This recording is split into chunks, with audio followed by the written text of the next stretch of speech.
still some smoke over there on those mountains. That fire's been burning for weeks and weeks.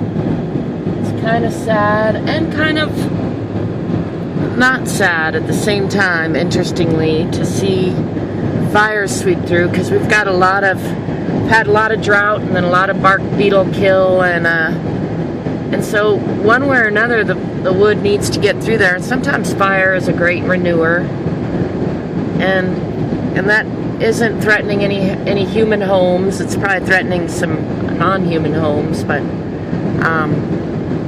it is kind of uncontained and out of control, but it's not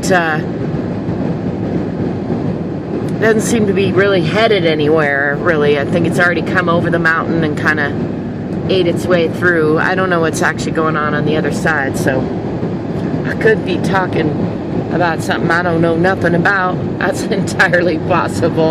In fact, that's probably pretty much the case. I'm Angel, by the way.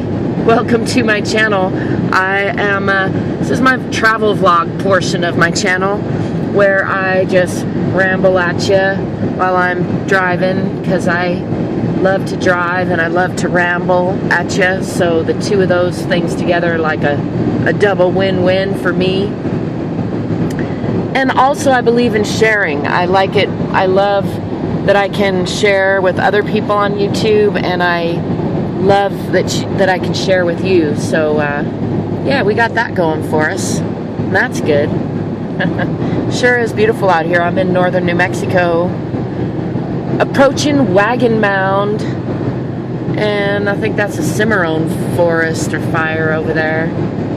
Angel Fire and Eagle Nest are on the other side of that mountain range there. I like to go snowboarding over there sometimes. Where do you like to go snowboarding? Do you go snowboarding? What do you like to do in the summer? What do you like to do in the winter? I want to know. As always, you can find ways to connect to me in the comments below. And until next time, I wish you peace, prosperity, positivity, love and laughter, and playfulness.